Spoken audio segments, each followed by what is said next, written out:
Good afternoon, everybody. Apologize for the delay. I had to do some organizing in advance. Want to welcome everyone to the Public Safety and Government Operations Committee.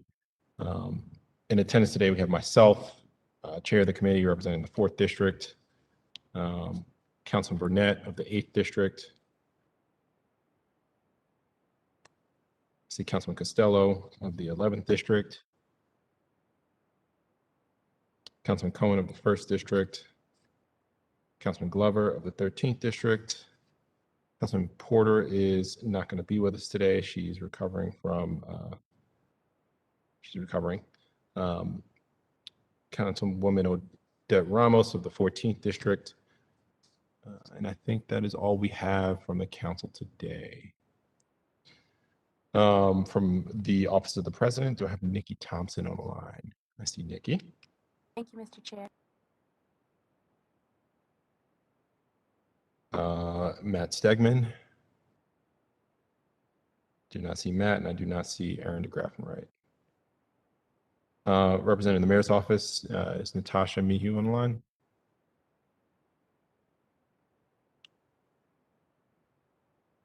I do not see Natasha, and Nina Themelis. Thank you, Mr. Chair. Thank you, Nina. All right, so today we're not going to be holding Bill 21-0055R, holding gun offenders responsible. At the request of the sponsor, that is going to be pushed back. We'll reschedule that in the future. So I know there may be some folks on the line for that hearing. We're not going to be holding that today.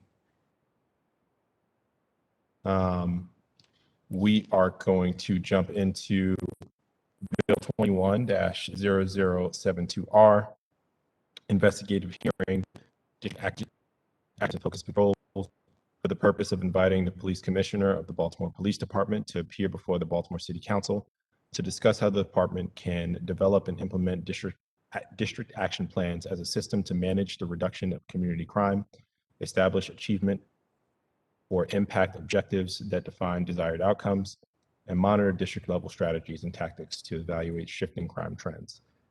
This bill was introduced on October 4th, 2021, and it was sponsored by myself, Chairman Conway. So patrol is the backbone of the police department. The police officers serving on the front lines in our communities are often the most visible manifestation of the government that our residents and visitors see every day. Their uniforms, their badges, and police cars remind us of their commitment to justice and public safety, but also their daily decision to put service before self. The Baltimore Police Department, like many other departments across the country, has expressed a renewed emphasis in transitioning to a more community-oriented police approach that would change the image and philosophy from policing from warriors to guardians, but a transition in policy calls for a transition in practice as well. And that's where the district action plan concept comes in.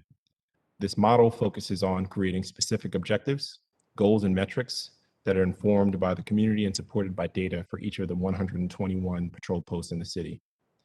This concept is not intended to be duplicative of any other plan that the police department has in place, but it should be in addition to those documents so that we can ensure that every neighborhood is receiving fair and equitable coverage and resources.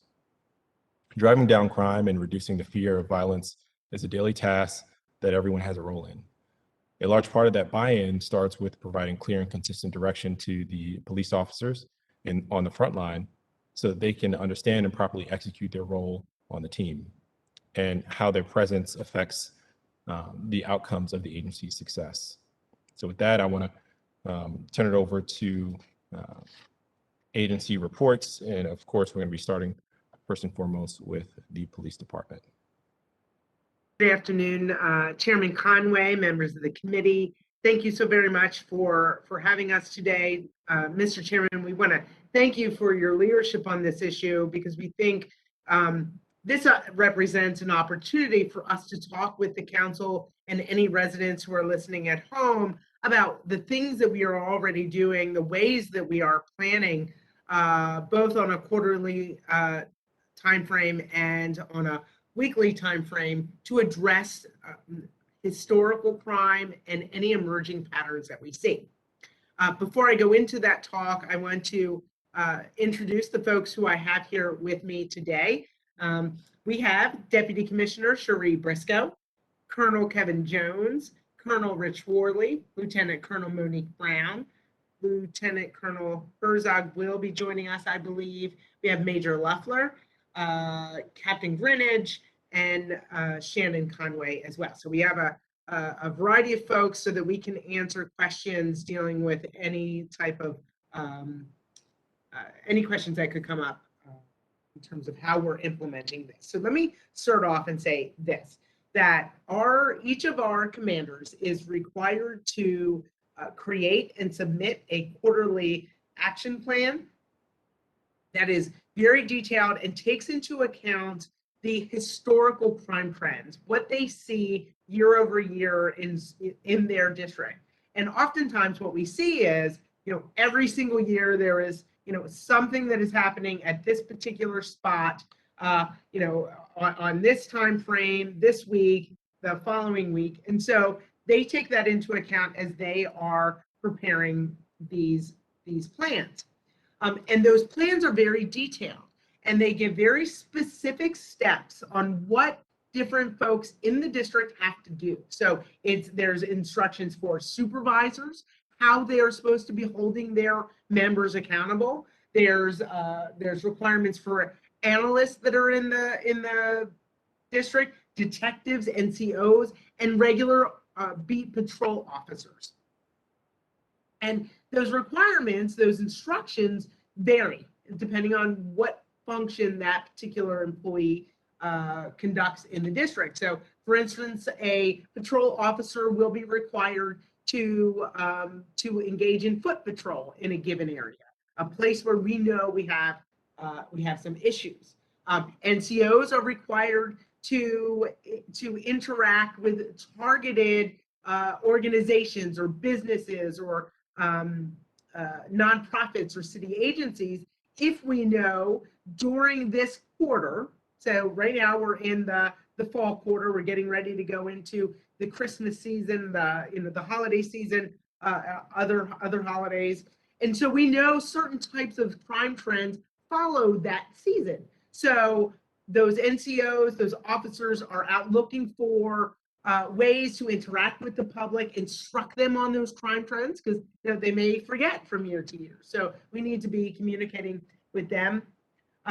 Other types of things that we have in those plans are measurements, so that the commander knows whether or not his folks or her folks are doing what he or she is telling them. And so I'm going to give you an example. Well, let me back up and say that measurement is used not only by the command team to hold their folks accountable, but for our executive team to hold those commanders accountable. And so, those types of measurements will include a variety of things. So a number of cases that are closed, or a number of community meetings that are attended by NCOs, a number of business checks that are conducted on a weekly basis. And all of those things, the business checks, the foot patrol, as we've discussed before, we can track that because when the officers engage in those activities, they're calling up communications and they're saying, hey, look, this is what I'm doing. And each activity has a specific code. So when we run the report for CompStat, we can say, all right, Northern District has had X number of instances and X number of hours of foot patrol, and here's where those activities occur. Then the next measurement that we have is a way to determine whether or not the plan is having the desired effect. For instance, so the last set of measurements was holding ourselves accountable in terms of our individual activities, and then the next set is what we're doing, is what we're planning actually working? And so, those measurements could include anything from a percentage decrease in a certain type of crime category that we have historically seen during that time period, and again, an increase in closure rates, because that's part of the thing that we need to, that's part of one of the data points that we've listed. Now, the plan also includes measurements or action plans rather around who else needs to be a part of this conversation. So, and I'll give you an example, and we're going to talk a little bit about this later on, but in certain areas we have sex work happening. So in those instances, we need other professionals to be a part of that conversation and figure out how do we address that situation, not only from an enforcement angle, but from a human services angle. How do we make sure that those folks get the services that they need so that they don't have to do that sort of work any longer? So we, another example is, we may need to have DOT at the table because we have identified an area where folks are dumping cars that they have stolen, or because we know that there's, folks are parking illegally, and that is creating other sorts of issues in the district. Of course, our regular partners in most districts are ROCA. I talked about turnaround, but we also are tracking, and having these commanders think about, all right, well, what else? Who else needs to be at the table? For instance, a manager of a shopping center for having issues of things that are happening at a shopping center, drag racing, things like that. We want to be in conversation with that management team and their security personnel as well. The final category in that quarterly plan is a list of partners who have not yet come to the table for whatever reason. And whether it's because we haven't reached out to them or they have indicated they don't want to participate, which is very, very rare, I think. And so that forces our commanders to always be thinking about how can they improve? What else do they need to do to solve this issue and not just simply go to a call, right? Because that doesn't help us move the needle. That is just reacting. We don't want to do that anymore. We want to solve the systemic issues. And so that is an example of what is in the quarterly plan. Now, because excuse me, because the criminal element adjusts to deployment, they're watching us, they're seeing what we're doing, and they are moving. They're either shifting the times when they're operating, they're moving, maybe to another block, another road. Our commanders are required to submit weekly crime plans that are incorporating the tenets from their quarterly plan, but also making adjustments in accordance with the patterns, the trends, what they're seeing on the street on the day-to-day. And so again, just like the quarterly plan, this weekly plan is very, very specific. And what it is intended to do is serve as a roadmap, a guide for every single employee in that district. And here's some of the things that they will include in that. For every single shift, for every single sector, there is a plan on where, which businesses they have to hit, that they have to go and conduct a business check, because let's say this particular block, that's where we're seeing this trend over the previous week when they were preparing the upcoming week's plan. So they know that this is an area we need to go in. They also have the same thing for traffic enforcement. We know this block, this is where we're seeing, certain things occurring, or this is where this particular block is where folks will use as a way to flee a scene if they commit some other crime. We know there's certain pathways they take. So there will be prescribed times and places where officers have to conduct traffic enforcement. It is not willy-nilly. It's very, very thoughtful. And the same thing with foot patrols. In addition, each district lists out their priority warrants and who are they going to be going after to take into custody who is outstanding, folks that we need to take into custody because they have committed some sort of crime. Usually it is a violent crime. But there's several different layers of warrant initiatives and why folks are on those lists. They also list out any type of upcoming notable event. So is there going to be a big event that is planned and where they have all of their permits at a park, at a bit, on a street somewhere, so that the entire district has situational awareness? Are you trying to say something to me, Mr. Chairman? No. Okay. No, my internet is choppy, that's all. Okay. And so that everybody knows this is what's going on that particular time, so everybody knows to kind of be a lookout for different things. And then again, just like the quarterly plan, the weekly plan has very specific instructions for the supervisors, how, when, where, and why they are inspecting and checking up on their officers. Trust but verify, right? That's a phrase that we use often. How are they supposed to be interacting with their subordinates, and how do they track that? 1 second. So those are the crime plans that we regularly engage in. And then kind of the other subset of that is the community policing plan. Before I go into the community policing plan, built into those other plans also is communication with the public, because that is something, and Mr. Chairman, we were in a conversation a little bit earlier today, and one of the things that we've talked about is we are constantly evolving our communication strategy. That is one area where we are constantly working to improve, both on a district level, as an agency level.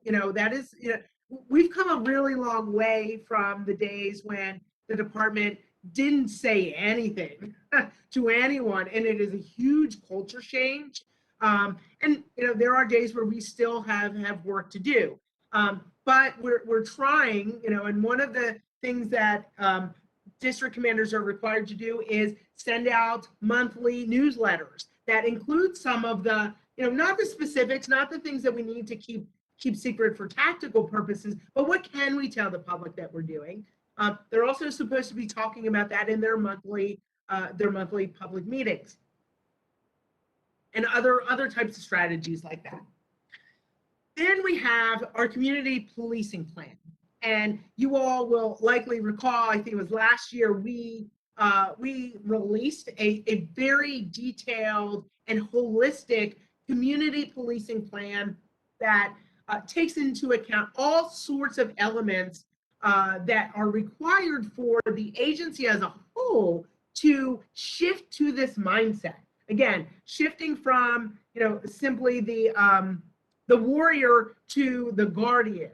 How do we engage in meaningful ways with our community partners, residents, business leaders, nonprofit agencies? How do we strategize with city agencies to make sure that we are all of one accord and we are providing the best possible services to our residents, so we're meeting their needs, but also meeting their public safety needs? And an example of that is, trimming trees, picking up trash where we know people, there's trash that is dumped in alleyways to prevent officers from going down alleyways to apprehend criminals. So things like that. That is the overall plan.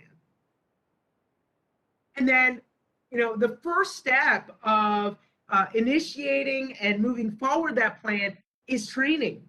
And we are very, very happy to say that we have completed, with the exception of a handful of stragglers, we have in fact trained the entire department on this new way of policing. And essentially, the goals of that training are to teach officers how positive interactions and voluntary contacts with residents, business leaders, again, help to establish and strengthen relationships, not only with between them and that individual, but between that individual and the department, which is incredibly important for us moving forward. And then it also emphasizes strategies to problem solve, and how, doing that, how problem solving can not only prevent crime and disorder, but it also changes the dynamic of that community. Again, talking about if you're walking foot in an area that is really, really dark, we need to figure out how we get that lighting improved, because that is a safety hazard that allows folks to become victims, because it's easy to victimize someone when it's very dark. Things like that kind of thing. So that is the overall kind of quick and dirty summary of what it is that we're doing. All of the folks who are here with us from BPD play a different role in creating those plans, monitoring those plans, and training.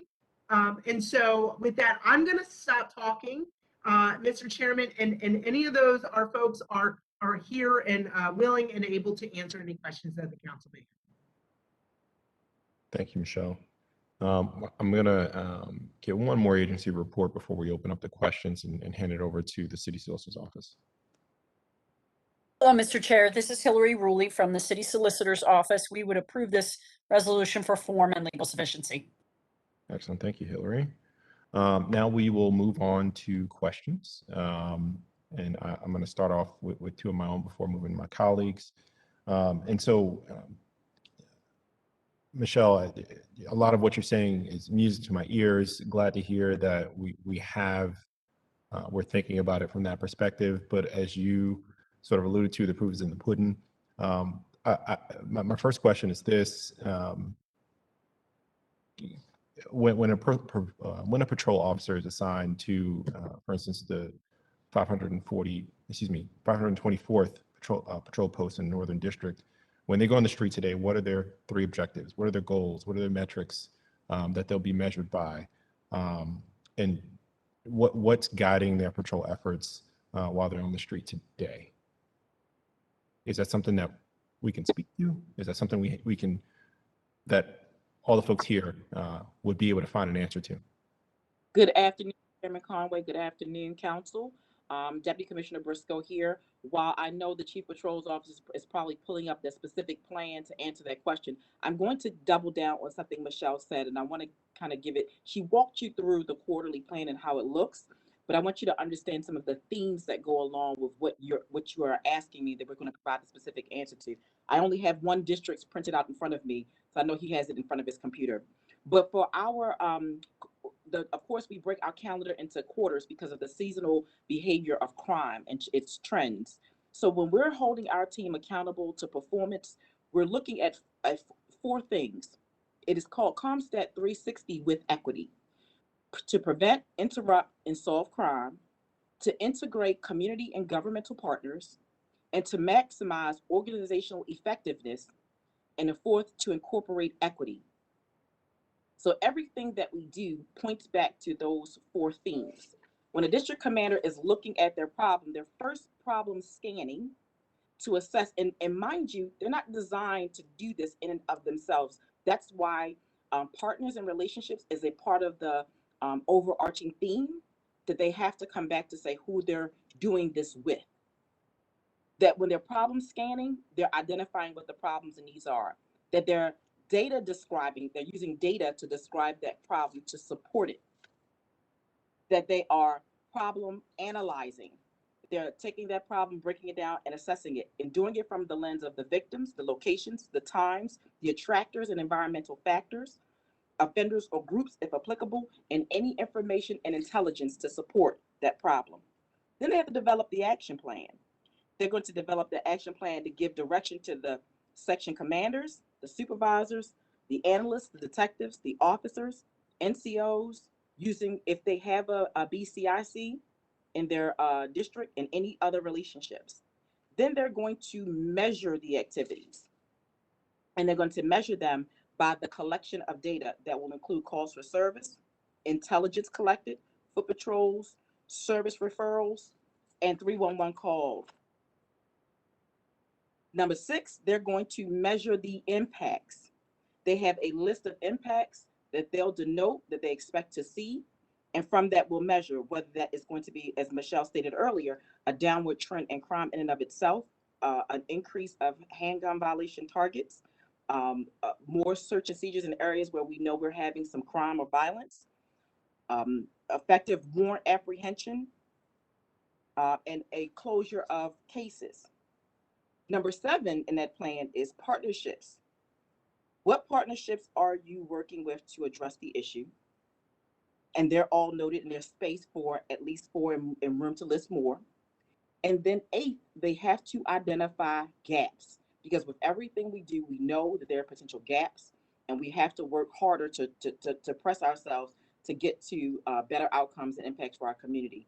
So to your point, 524 posts in the plan, the weekly crime plan for the Northern District, they have enumeration for what's expected for that postcard. And depending on the shift, the instruction may be different. So if it's Adam, Baker, or Charlie, the instruction is going to be different based on the crime trends and patterns that they're seeing. Colonel Jones. Colonel Jones, you're muted. Uh-oh, he's not coming across.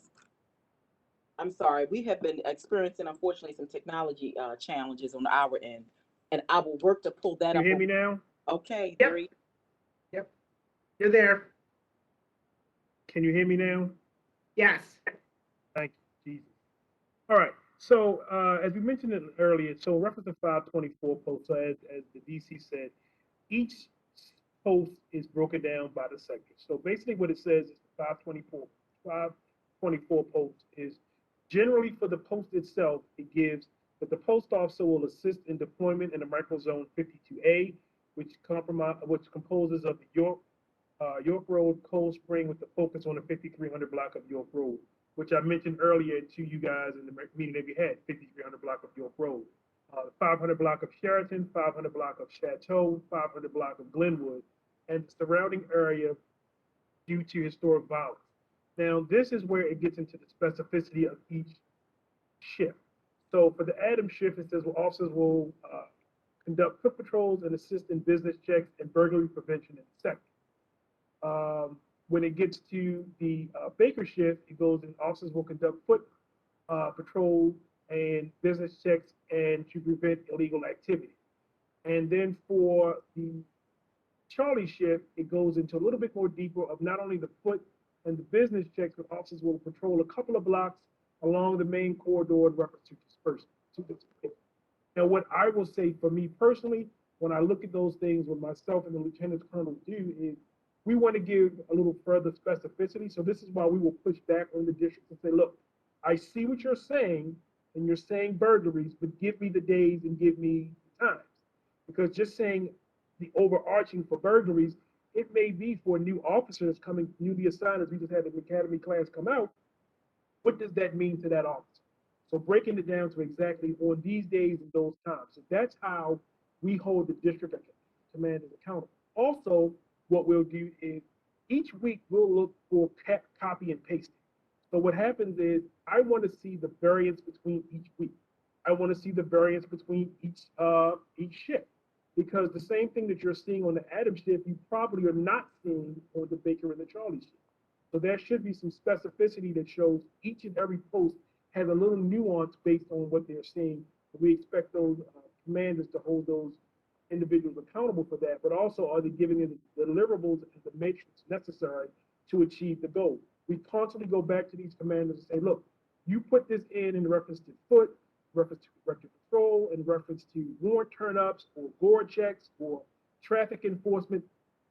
Is that the best enforcement means to achieve the goals? And if not, have a real assessment of looking back to say, look, no, we tweaked it a little bit because while we were focusing on the block of York Road, we did have some displacement into the ancillary streets. So then we saw that and gave the officers that buffer zone instructions in reference to this is where, because of this displacement, this is where you need to be today, this week.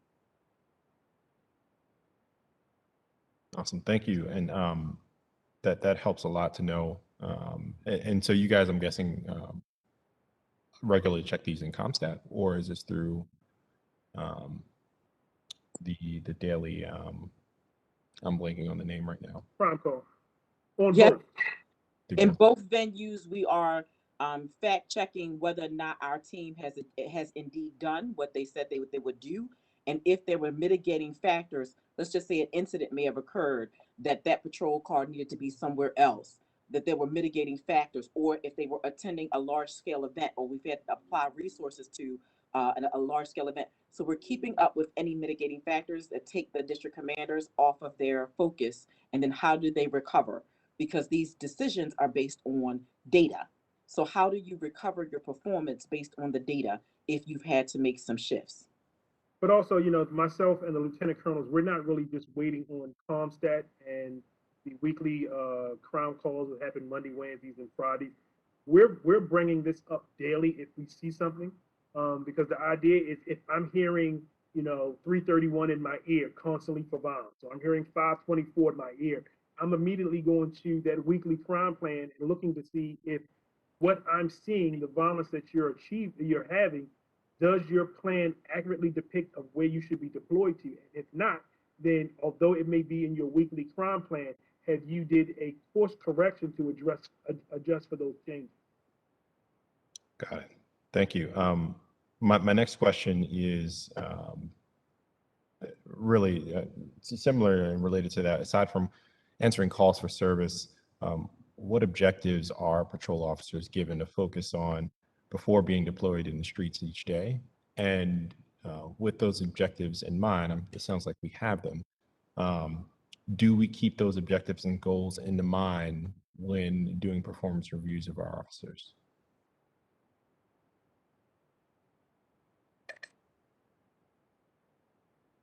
Yep. So yes. So during the roll calls, the objectives are first and foremost, we have public safety, and that is at the forefront.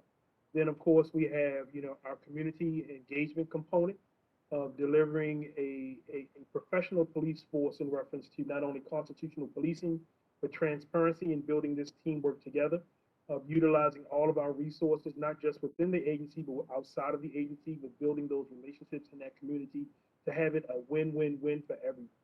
So given that, there is a component of, not only community engagement with walking foot, but getting out there and becoming one with the community, letting them know who that officer is and the investment that they have for that community, but also giving them the investigative tools are, is this a foot? Is this a business check area? Because so let's take the Miami Street corridor.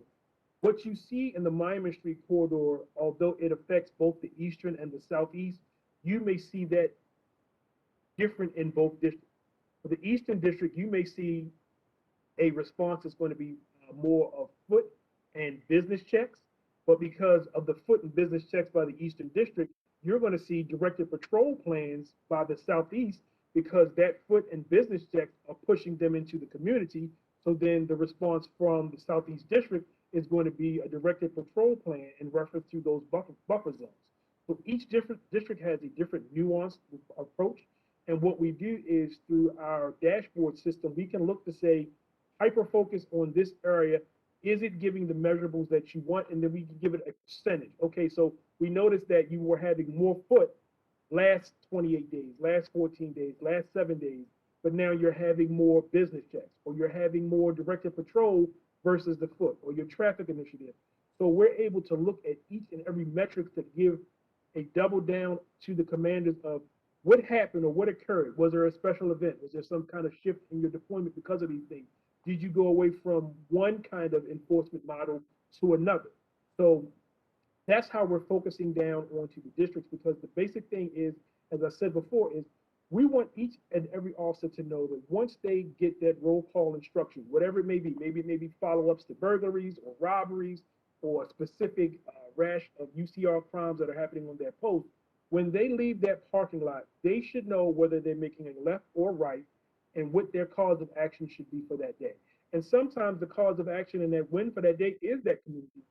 So we don't want it all to be seen through the lens of enforcement. It has to be a partnership that we have for the community of getting out, getting engaged, talking to people, finding out those ancillary things that may be driving the crime, not only being the carrot, but also giving that, not only being the stick, but the carrot of also finding what resources are the community not getting that we should find out other resource partners through Muncie, through Dr. Bunley and his Fishers of Men. What is missing here that is outside of maybe a patrol spectrum that we can get to provide this community with the necessary when that they need to be successful. So we look at all of those entities, and we try to equip our officers for not only being, like you said, the enforcement piece and the guardian of that community, but also an active stakeholder in the success and the betterment of those communities. So Carla, I want to paint a finer point in how do we measure the completion of these objectives?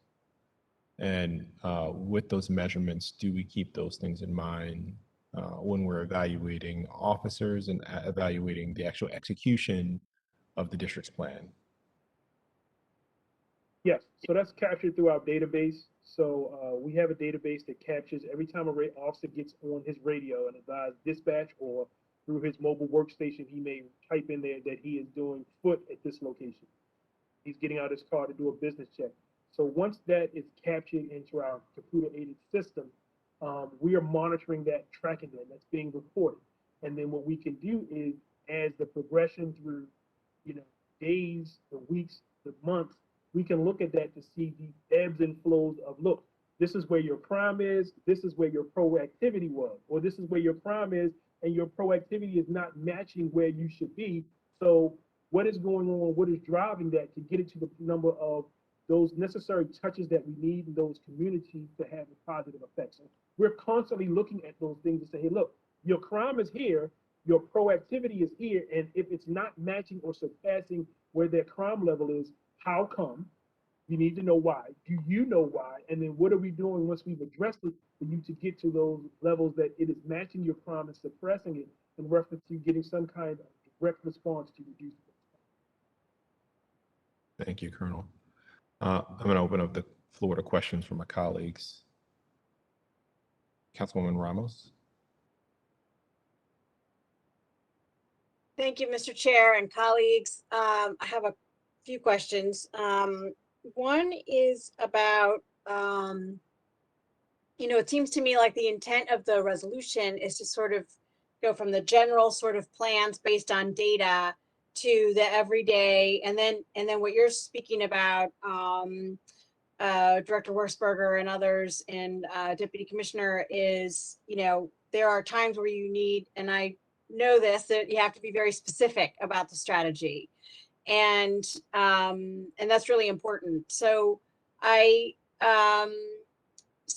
guess going sort of from the general to the specific, I think we're all talking about the similar things, that we need to work with data, that we want to work in partnership, and I'm a witness to the great work in Northern and Northeastern, where those partnerships are working, and we're actually doing some innovative things that I don't know that I can go into detail in public about, that are working, and it's really great.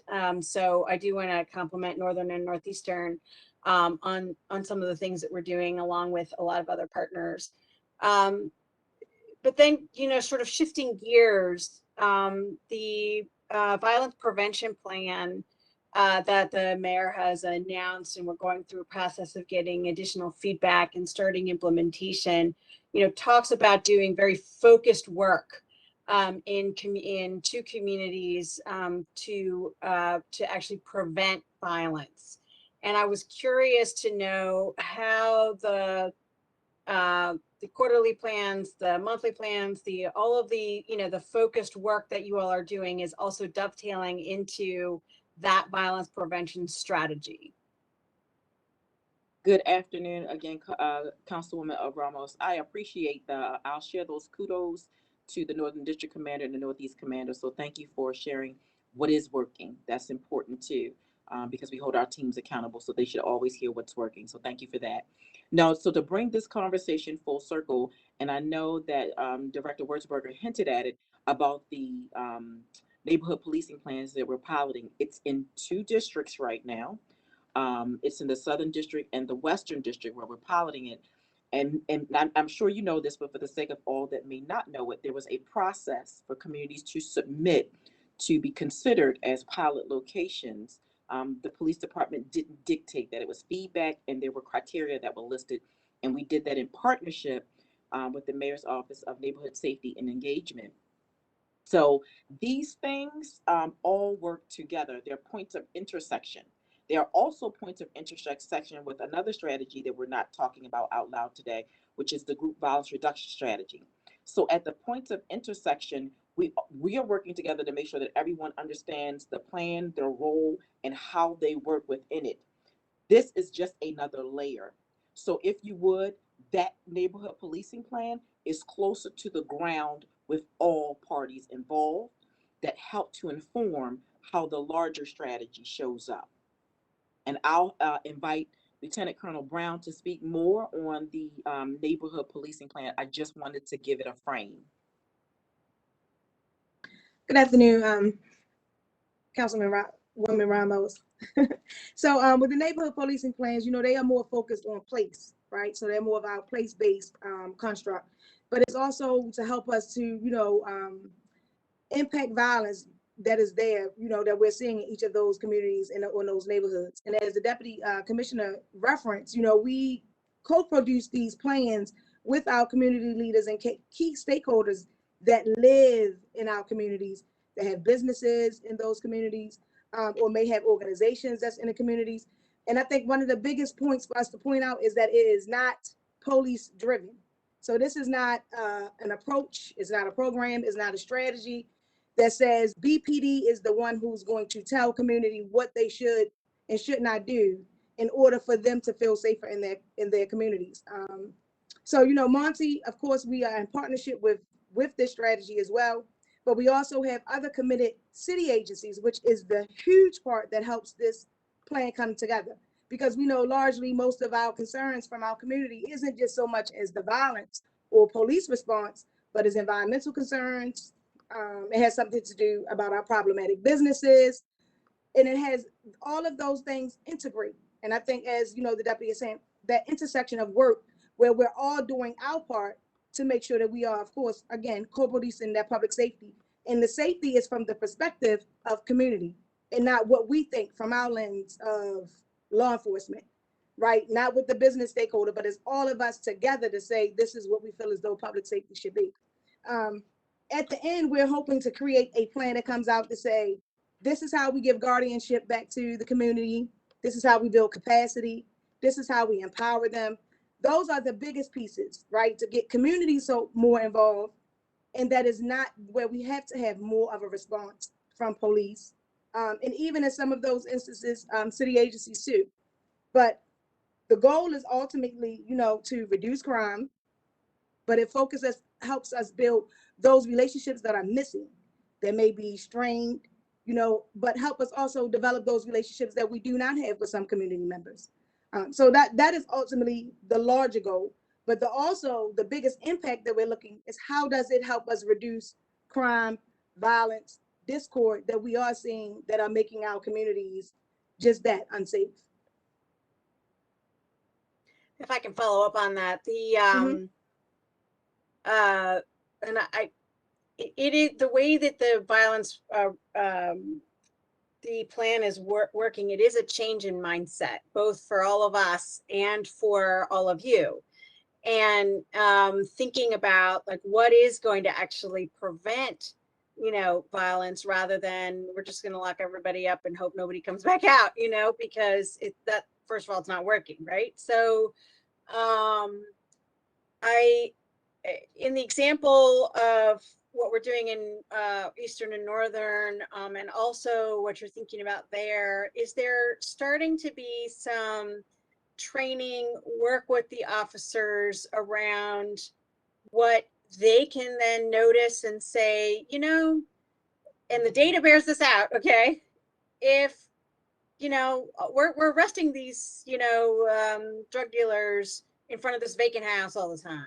I think that if we have a vacant house strategy in this neighborhood, then we might be able to prevent crime. Are our officers thinking that way, or they got a lot to think about, I understand, but like, they're the boots on the ground as our community members, right? So is it starting to be allowing the officers to say, if we had this strategy, this might work, and being a part of that solution rather than always being told what to do?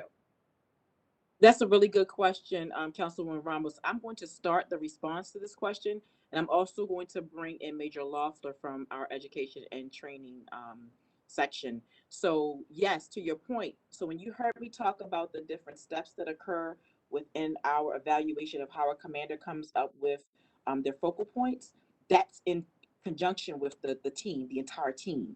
So the officers know that they're problem solving. And to do that, you cannot do that alone. So when they see a problem, what is needed to address the problem? That's one reason why we have the 311 app on the officers' work phones. That's why we have other relationships that we're bringing to the table. We had some training with our team with ROCA because we're referring the appropriate 16 to 24-year-olds that fit into the category for ROCA support and services. Officers are making those referrals.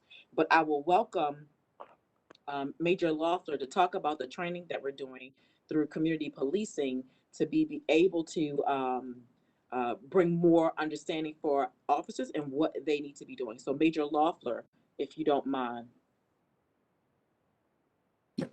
Thank you, Deputy. So specific to kind of the training and how we are introducing officers to their various roles in community policing.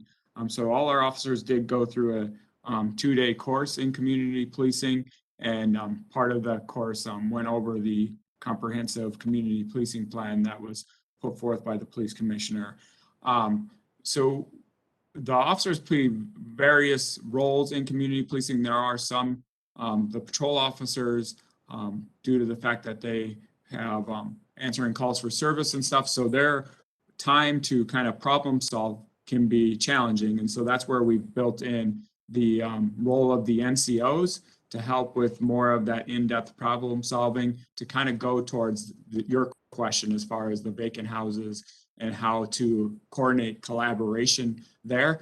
But one way, the only way, not the only way, but one of the ways the NCOs find out about this information is from the patrol officers who are constantly getting calls at these locations or just observing them through their normal course of business. So with their collaboration and coordination with the NCOs and then ultimately through the districts, they're able to help facilitate this community more collaborative problem-solving process. I do want to bring to everyone's attention, we are obligated to provide annual in-service training on community policing. We have to do 8 hours of in-service training. So right now we are brainstorming next year's instruction on that. And it is our desire to go deeper than what we did this last year, to introduce the community policing, the overarching philosophy, and how it's embedded in our policing strategy and mission at BPD, and then the overarching history of community policing. That's really its foundation was 40 years ago, and how different agencies have incorporated community policing, how we're incorporating community policing through the community policing plan. One thing with training that we thought was critically important is we have a module that we call How We Got Here. And that module was designed to look at the institution of policing, as we would say, and the role that policing has played historically, and how that may have negatively impact communities, how that that impact that's happened over the course of several hundred years in the history of the United States, how that has deteriorated public trust and how people may have misgivings about collaborating with police. So just to recognize the impact that law enforcement has had historically on communities, not to cast blame or personally attack individual officers, but just to recognize that the community that they're working with and trying to build that trust, that where they're coming from and the lens that they've been raised in and grew up in, and how different policies, laws that have been put place, whether locally or nationally, has impacted people's chances in some ways to succeed and have opportunities. So that was one piece that we added to the community policing, is so they had that perspective and understand how to kind of connect and build those relationships and where the other side is coming from. So. Thank you. It's good to see you again. Good to see you. I think the basis of my question is also regarding, just real quick, and then I'll move on. But it is more around. I mean, I've talked with officers who say, if we do X, Y, and Z, this would be great, and we want to be able to make room for that, right? Because they're on the ground, and so it sounds like we're making progress to making room for those suggestions as well. So I appreciate that. I do have community policing questions, but I'll yield to my colleagues and then come back. I'm sure they're going to ask them before me, actually. So. And then Councilwoman Ramos, just to your point, that's what we're hoping to garner out of our MPPs, the neighborhood policing plans. When we're talking about that guardianship, when we're talking about stakeholdership, that maybe we can incorporate a trust throughout the community where they can start to purchase those houses where they can, right? Because we do know that some may be way too, not in the best of shape that they can be repaired, right? But working also with those city agencies to help us make that determination. Is this something that can be put back into the process to say, hey, listen, when the city does their purchase program, or is it something that the community themselves, again, can create a trust to begin to purchase some of those vacants, or should this be up for demo? So in that deeper conversation or in that deeper strategy with that problem solving, where we're having that one-on-one weekly meetings and where we're out literally active in the community, this is where we're hoping that will bring some of that up and through that process for us. Yeah, I mean, I've had several conversations and continue to push the idea that addressing our vacant properties is actually a violence prevention strategy. And I will continue to do that in many forums because I do think that it is one of the best strategies that we have in addition to all of your work. So thank you, Mr. Chair. Appreciate the opportunity to have the dialogue. Thank you, Councilwoman. Any further questions from the committee? Councilman Cohen, and then I see Councilman Glover and Councilman Burnett after that. Councilman Glover. Thank you, Mr. Chair. Thank you to BPD and Monsi. So a couple of years ago, there was the introduction of micro community policing plans. I think actually Councilwoman Ramos in your district, Edinburgh Gardens, was doing something. We did something around Patterson Park. And I think the idea was, there's actually some foundation funding behind it, but was to try to, essentially what you're saying, which is push communities to own what public safety looks like in their own space, in their own neighborhood. For us, we talked a lot about trauma. We talked a lot about ways that we could catch folks who are committing violent crime with cameras. There are a whole bunch of different approaches that we've been able to bring to the table. What happened to those? And is that kind of the model that we are seeking to emulate here? Thank you for that question, Councilman Cohen. So micro policing plans, as you know, was a birth out of Seattle. We as an agency went to Seattle, observed their process. And what you hear now, neighborhood policing, that is the Baltimore Ease. It is a very similar thing. And I won't say same, because based on what community feedback was what we kept and what we didn't keep. So it is a very similar thing, but it is given the name of neighborhood policing plans. So that strategy did not go away. The administering of it looks different because we did use pilot locations to learn how best to grow this to capacity. So it's not gone away. We just have, it is now hinged to the consent decree, and we've allowed the information from the community to inform how best we move forward. But it did not go away. And I believe that you're referring to what you did with OSI, the work that you did, yes, with OSI. So in many ways, it is still showing up through neighborhood policing plan. That process helps to inform this one. I hope that answered your question, sir. Ma'am, thank you for that. So follow up on that question is, so I think one of the challenges that certainly we've seen in Patterson Park, and I'm pretty sure this is across the city, is that the folks who are most apt to participate are those who are already most comfortable with police and tend to be those with the most amount of access to resources. We have less participation from folks who are undocumented, from folks who've had negative experiences interacting with the police. So I'm curious, as we sort of look at this neighborhood by neighborhood plan, and I know that, you know, Monsi is thinking pretty deeply about this, but how do we engage the folks who are not like raising their hand and saying, I want to be part of building my community's policing plan? Because often they are the most vulnerable, but they're not really at the table. And there's like a whole proactive outreach engagement piece that I think is really required. And sometimes I think we struggle to do. That's a really good question as well. So I'm not going to mix our parts of the community that may be experiencing a level of slow engagement because of their status.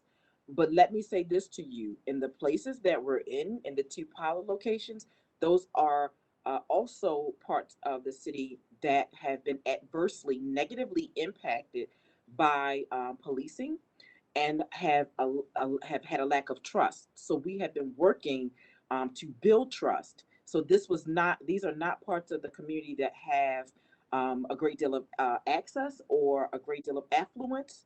That is not the populace or the target populace of this pilot strategy. We wanted to have the hard math problem of how do we build capacity, build trust, reconcile perspective of policing, and engage to get everyone to the table to join and relationship build. So the goal of this is not to do it without any part of our community.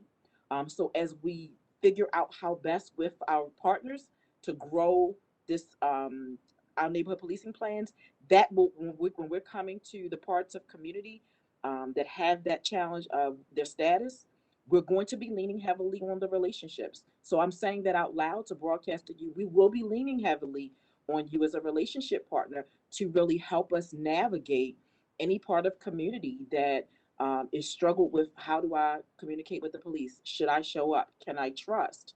That really is part of this neighborhood policing strategy that we're engaging everyone, to include electeds, to participate, because where we are, our elected officials are very aware of what we're doing, how we're doing, why we're doing, to help facilitate. So we'll be, when we get to that place of how do we grow it, and we're showing up in your district, your councilman district, we'll be looking for your support, guidance, and relationships to help us overcome any barriers, that all feel welcomed and that there's room at the table, because that's the only way we're going to make the inroads necessary to really have positive change impact for our community. Thank you. Appreciate it. And thanks, Mr. Chair. Thank you, Councilman Cohen. Next up, I've got Councilman Glover. Hello, great to see you guys again. For the district for the districts around the city that have like the external police departments and the security forces and things of that nature, like I just want to know, do you guys, like for instance, like Morgan State, like up in Northeast, do you guys have like a weekly or maybe monthly like meeting in reference to the crime strategies that you guys have? If so, how's the partnership working? If not, can you just let us know what's kind of going on? Yes, so that pleasure to see you again so soon. So I'll tell you where our higher education, there are at least two different meeting venues that they are welcome to. The intelligence meeting, where they're residing. So for Morgan, they sit inside the Northeast District. They are welcome to the Northeast District. For Coppin, they sit inside the Western. They have representation that's welcome to attend the weekly intel meeting because they're a police force, at Western District. They also welcome to show up at the monthly meeting for the command team. So in that intelligence meeting, they're hearing exactly what the patrol officers, patrol supervisors are hearing in terms of any patterns, trends, crimes, our strategies, how we fold them in, how they can support us, because in many of our campuses in the city of Baltimore, they're open campuses. They're open to community. So, and they're contiguous ground. So they have to know what our strategy is, just like we need to know what activities they're doing so we can best know how to show up and support their events. And we're patrolling and policing and providing service to the same community. So they should know what our challenges and impediments are so that we're not only a force multiplier for enforcement, but we're also a community presence multiplier for support services and resources. So we welcome them all and we have relationships with them all. So, and there also is a higher education regular consortium meeting that happens citywide with all the higher learning institutions. The same is so for hospitals. Okay, thank you. Yes, sir. That's all, Mr. Chair. Thanks. Thank you, Councilman Glover. Next up, I've got Councilman Burnett. Thank you, Mr. Chair, and good to see you all as well. The question I had was about the relationship between the district level, I guess, staff that does crime analysis unit and the data-driven strategies division.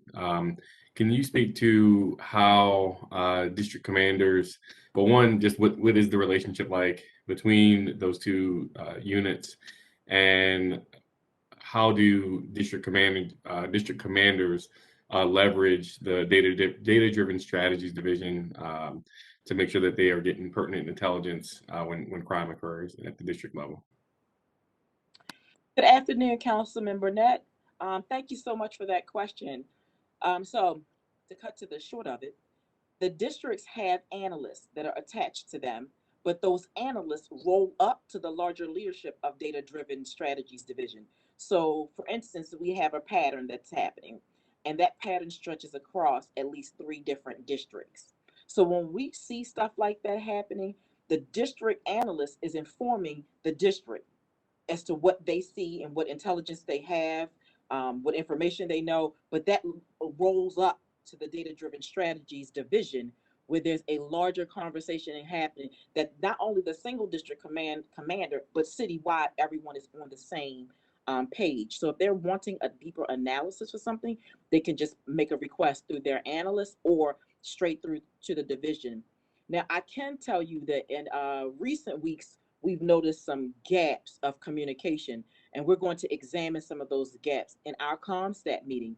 I don't want to paint it like everything is coming up roses, but I can tell you that we do have a course of communication, a course of how we interact and engage. And anytime that we see that there's a gap, we examine that gap and then close it by ensuring that the process upholds itself, that it's not specific to a person, but that the process is sound. So we've had to tweak some of our processes to make sure that everyone understands how they access not just the analysts and not just data driven, but the information more importantly, and how that rolls up when it's needed and it rolls back down, that there's a clear communications loop. But yes, district commanders have access to their analysts and data driven's division. There has been a gap of the director formerly left, and we are onboarding a new director. And so that's in the next 2 weeks that we'll be introducing a new team member to the organization and to the city that will oversee its own sole role, data driven, to help push on all of these strategies you hear us talking about today. How we've changed ComStat, that has happened since June. So once we onboard the new director, they'll be growing beyond where we are now, because we already have some expectations in the hopper as to how to take us further with information and to close the communications loop. But we're not waiting for that arrival. So it's happening now. I'm just managing it out of my office. Telling you a whole lot, but I'm just making sure that you understand that through process and leadership, we keep our eyes on the data and the processes by which we govern ourselves. Got it. Okay, that's helpful. And I guess once that person comes on board, it would be helpful to invite them out to one of these hearings so we can get to know them a little bit on the committee level, on the council level. That was all I had, Mr. Chair. Thank you.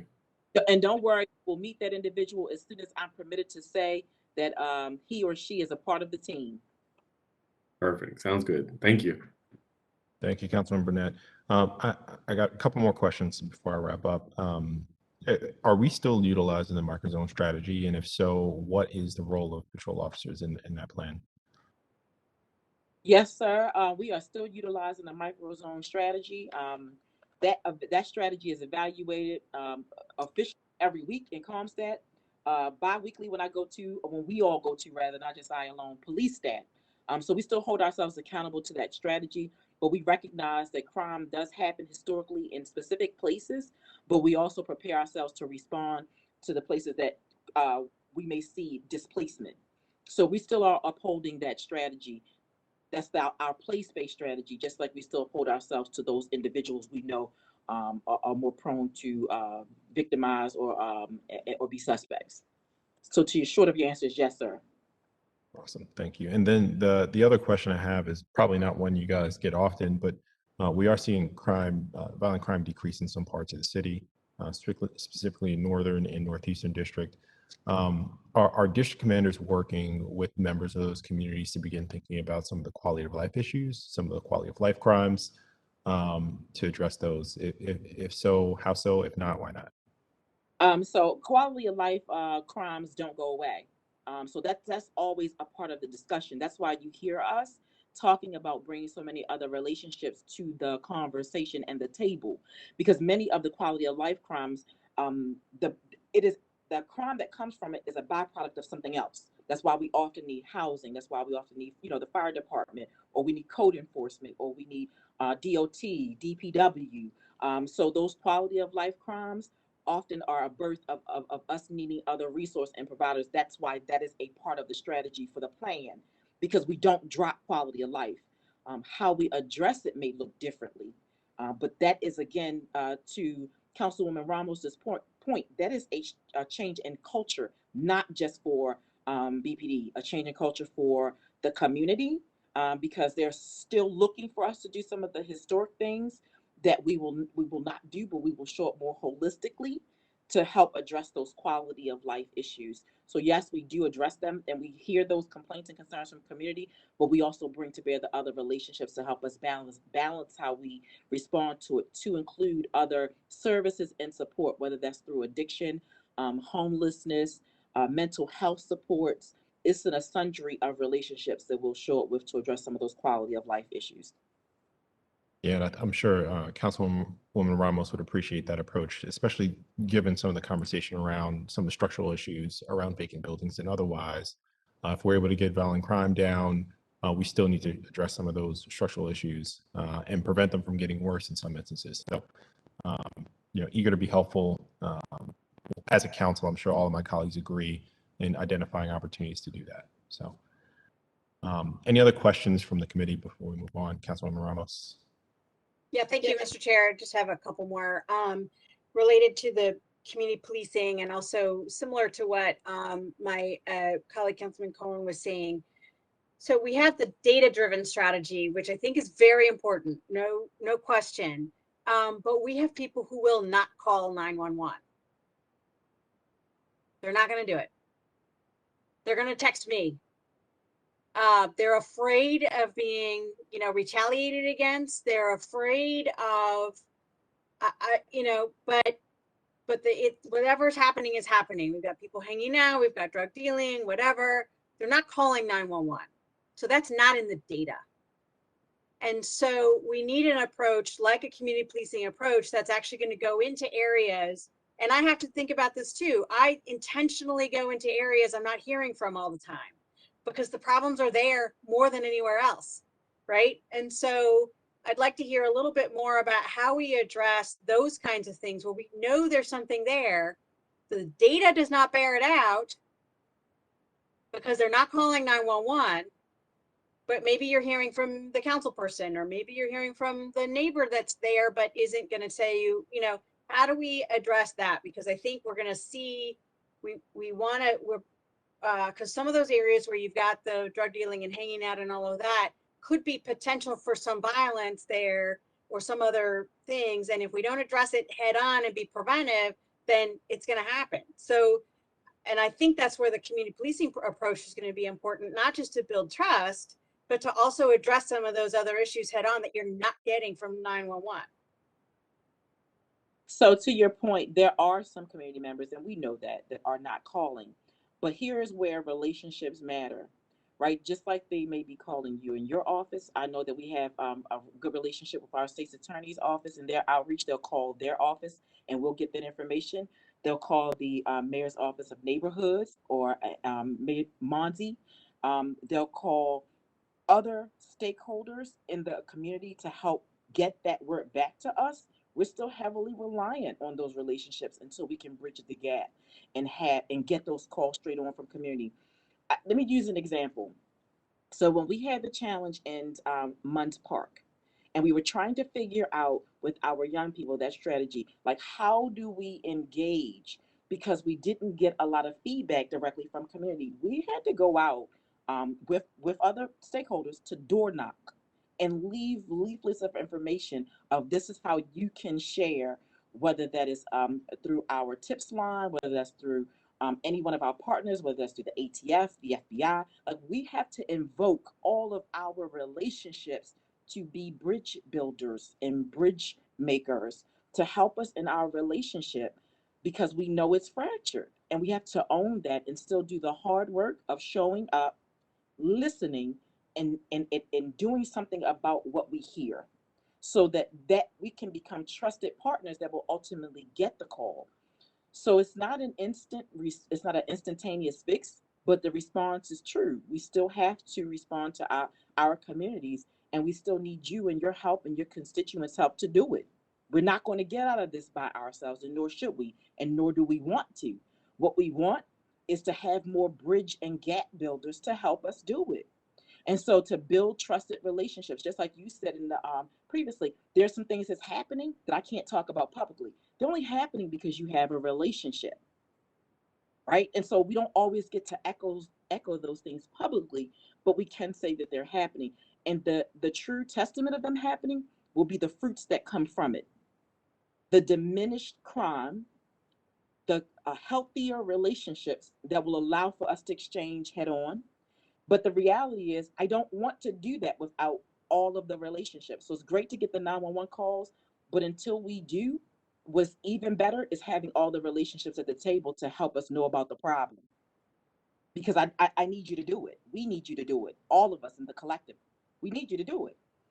So I don't want to make room that I'm getting the information so head on that you're not at the table. And I know that sounds a little strange, but the reality is we're all needed and we all need to be on the same page because these are some systemic, deep-rooted issues that didn't just show up in our leadership series, and nor can we regress. So we have to build the relationships to ensure that everyone has a voice, seat at the table, and we're responsive, and that we're holding ourselves accountable to address it.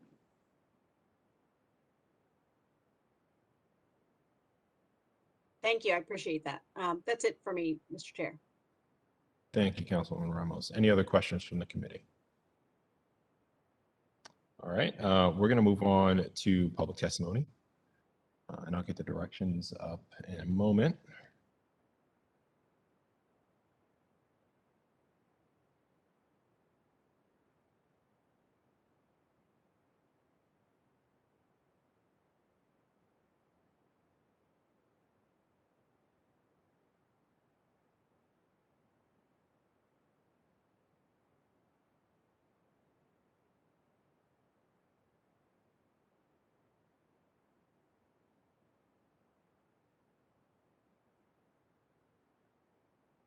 All right, we're having some technical difficulties, so I'm going to weigh in a little bit here.